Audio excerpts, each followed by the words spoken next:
The USS South Dakota, nicknamed the SoDak by her crew and Battleship X by reporters, was the lead ship of her class and saw extensive action during World War II, mostly in the Pacific theater. Designated BB-57, she was commissioned just after U.S. entry into the war and was named in honor of the 40th state. South Dakota participated in every major naval action of the Pacific War from Guadalcanal on, and earned 13 battle stars for her service while proving to be a tough and persistent battlewagon. There were divided opinions among the General Board as to how this class should be designed. Some were in favor of ordering more North Carolinas, while others felt a new design was needed altogether to address the deficiencies of the preceding class. The latter would win out, and a completely new design was chosen. You have to remember that the North Carolinas were the first battleships to be designed and built by the U.S. Navy since the early 1920s, and as such, there were some flaws that were realized after construction began, and designers sought to correct and refine these in the next class. Now I love North Carolina and Washington, but this had to happen for the evolution of the fast battleship to occur. When the dust settled, the Navy would order 4 ships from this class: South Dakota and her sisters Indiana, Massachusetts, and Alabama. South Dakota's keel was laid down on July 5, 1939, and she was launched almost 2 years later in 1941. She was built in Camden, New Jersey at the New York Shipbuilding Corporation and had an overall length of 680 feet, a beam of 108 feet, and a draft of 35 feet. South Dakota would displace almost 38,000 tons, and when fully loaded would displace over 44,500 tons. South Dakota would receive the same main battery of 9 16-inch 45 caliber Mark VI guns as the preceding North Carolina class. These were housed in 3 3-gun turrets, a super-firing pair forward of the superstructure and 1 turret aft. These guns were capable of hurling the 2,700-pound super-heavy armor-piercing projectile over 36,000 yards, or almost 21 miles. Her secondary battery consisted of 16 5-inch 38-caliber dual-purpose Mark 12 guns mounted in 8 twin turrets located amidships. These were effective against surface targets, but were particularly effective later on as anti-aircraft weapons. South Dakota differed from the other U.S. fast battleships when it came to her 5-inch battery. She was designed to be a flagship, and had an extra deck built into her conning tower to provide command space for a flag officer, along with added quarters for him and his personnel. This resulted in her 5-inch battery having to be reduced from the standard 20 barrels in 10 twin turrets that were found on the other U.S. fast battleships to 16 barrels in 8 turrets. This was done in order to counter the additional weight of the flag spaces, and this is the easiest way to distinguish South Dakota from her sisters. She was originally designed to be equipped with an anti-aircraft battery of 1.1-inch 75 caliber guns and 50 caliber M2 Browning machine guns. But with the onset of war, her AA battery was beefed up considerably, and she would leave the yard with 7 quadruple mounts of 40mm Bofors guns and 7 quadruple mounts of 1.1-inch guns. The number of Browning machine guns was reduced, and 34 20mm Oerlikon autocannons were installed. Her anti-aircraft battery would be updated throughout her service life during refits and overhauls. South Dakota was protected by an internal main armor belt that was sloped at 19 degrees and was 12.2 inches thick. Her deck armor was up to 6 inches thick, and she had 18 inches of armor plating protecting the faces of her main battery turrets. Her barbettes were 17.3 inches thick, and her conning tower had 16 inches of armor protection. South Dakota was powered by 8 oil-fired Babcock and Wilcox boilers, which feed steam to 4 General Electric steam turbines that each drove 1 propeller shaft. She was rated for 130,000 shaft horsepower and had a top speed of 27.5 knots, with a cruising range of 15,000 nautical miles at a speed of 15 knots. South Dakota was completed with an SC air search radar and an SG surface search radar. A second SG set would be added late 1942. The SC set would later be replaced by an SK set in 1944. She received a Mark III fire control radar set for her main battery in 1942 and Mark IV radars for her secondary battery, with the Mark III being replaced early on with the more modern Mark VIII. Mark 12 and 22 sets eventually replaced the Mark IV sets, as was the case on most U.S. ships by mid-1944. She would have her SK set replaced by an SK2 set, and an SR air search set added in 1945. South Dakota was commissioned into the fleet on March 20, 1942, and conducted her shakedown cruise along the eastern seaboard. It was here where she would start to gain a reputation within the fleet as a hard-luck ship. She ran aground in the Chesapeake Bay and lost all power during one shakedown run, and while training off of Casco Bay, Maine, collided with a whale during a speed test, cutting it in half. Some attributed these incidents to the failure of her state to follow the tradition of presenting a state's namesake, dreadnought with handmade silver service. Occurrences of bad luck would haunt her throughout her career. After finishing her shakedown cruises and training off the East Coast, she would be dispatched to the Pacific Theater in mid-August. She arrived in the Tonga Islands on September 4th, and on the 6th, her luck once again reared its head as she struck an uncharted reef in the Lehigh Passage, which caused considerable damage to her hull. Temporary repairs would be effected in the South Pacific, but the 18-inch wide gash that ran the full length of her underside would require a trip to Pearl Harbor for permanent repairs. While there, her anti-aircraft battery would see some changes with the addition of more quad Bofors mounts and single Oerlikon mounts, and the removal of some of her 1.1-inch mounts. October and November 1942 were active months in the waters surrounding Guadalcanal, and South Dakota would arrive just in time to get in on the action. She participated in the Battle of the Santa Cruz Islands on October 26th, where as part of the Aircraft Carrier Enterprise's task group, she would screen and protect Enterprise from multiple Japanese strike waves throughout the day. During the second and third waves, her gunners drove off and downed numerous attackers while also dodging multiple bombs and torpedoes. It was during the third wave, where South Dakota would unwittingly help the destroyer Smith put out fires caused by a torpedo plane that hit her. Smith had massive fires engulfing her forward spaces, and in a stroke of genius and master seamanship, her skipper guided his burning ship into the wake of South Dakota, who was running at high speed and churning up massive amounts of water. As the Smith got closer, her pitching motion increased, and water surged onto her decks and began extinguishing the fires. During the fourth overall strike of the day, which was the third successive on her group, South Dakota was hit by a 500-pound bomb on the roof of her number 1 turret.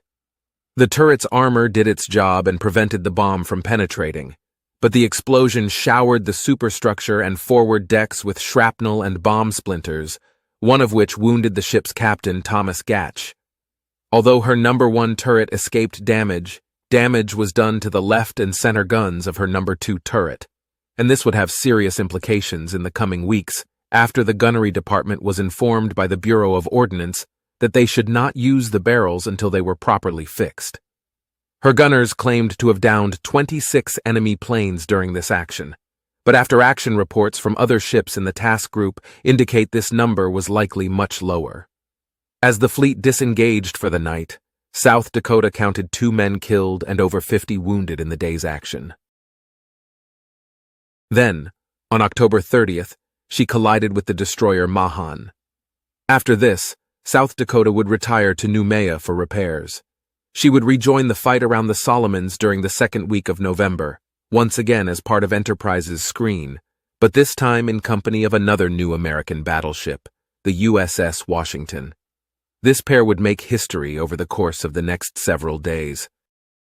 On November 13th, after learning that the Japanese were again running down the slot to bombard the Marines and reinforce their garrison on Guadalcanal, South Dakota and Washington were dispatched to intercept them. The 2 battleships made their way, along with 4 destroyers, around the western end of the island and into Iron Bottom Sound on the night of November 14th. South Dakota and her pals set up camp and began patrolling the strait between Savo Island and the northwest coast of Guadalcanal, where Rear Admiral Willis Lee expected to make contact with the Japanese. At about 2300, Washington's SG radar indicated targets north-northwest, making 21 knots in 2 columns at a range of 18,000 yards. At 2317, after visually spotting the enemy force of cruisers and destroyers, Washington bellowed out the first salvo to starboard, followed in close order by South Dakota. Once she commenced firing, South Dakota, limited to only 4 of her 6 forward main guns, kept banging away until the guns bumped up on the stops that kept them from firing on her own superstructure.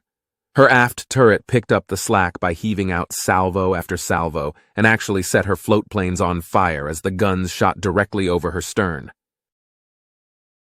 At this point, the 4 U.S. destroyers out in front of the battleships met their demise at the hands of long-lance torpedoes and enemy gunfire. At about this time, South Dakota experienced a short circuit in her main switchboard that plunged the ship into total darkness. Compounded by errors made by her chief engineer, the battleship was rendered useless as a fighting machine for several minutes. Then, as both battleships churned through the debris field left by the destroyers, fate and luck would intervene and send them down the opposite paths of history. Washington was able to turn to the left of the burning destroyers, thus staying behind the fires and in the dark. Captain Gatch attempted to do this with South Dakota, but was forced to the right to avoid a collision. This resulted in South Dakota passing between 2 burning destroyers and the enemy, creating a perfect silhouette of her, and thus making her an easy target for the Japanese. By 2336, power had been restored, and South Dakota was back in the fight. Shortly after, though, she was lit up by Japanese searchlights and drew the immediate attention of every major ship in the enemy force. She would be hit 26 times, including by 18 8-inch rounds and a 14-inch round from the battleship Kirishima that hit her aft turret's barbette, putting the turret out of action. After firing several salvos, her power would go out again due to the concussion of her own guns. With the main battery down, all South Dakota could do at this point was pound away with her secondary battery in local control. Washington, for her part, had checked her fire for fear of hitting South Dakota since she didn't know where she was, owing to a blind spot in her surface radar coverage. Once the enemy spotlighted and opened up on South Dakota, there was little doubt as to who was friend or foe, and she poured shells into the enemy, taking some heat off of South Dakota. As Washington pounded Kirishima, Gatch decided South Dakota's night was over and retired on a westerly course. She had serious damage to her upper works and superstructure, along with the electrical problems and damage to her aft barbette. Her casualties during this action amounted to 40 killed and 180 wounded. By mid-morning, South Dakota had joined back up with Washington and the 2 ships headed for Noumea. Temporary repairs were made and she got underway for the Brooklyn Navy Yard, arriving there in mid-December. It was during this time that the press was directed to refer to South Dakota as Battleship X for security reasons. They also incorrectly gave her credit for what Washington had accomplished during the engagement. This was based entirely on an account given to them by Captain Gatch, where he overlooked her actual performance during the engagement and threw Lee under the bus by claiming that he left South Dakota high and dry to fight the Japanese by herself.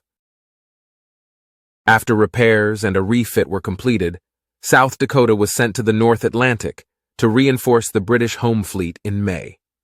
Here, her primary role was protecting the Arctic convoys heading to the Soviet Union from the powerful German surface fleet anchored in Norwegian waters. She would operate in this capacity until late July, when she would head stateside to prepare for deployment back to the Pacific Theater in late August.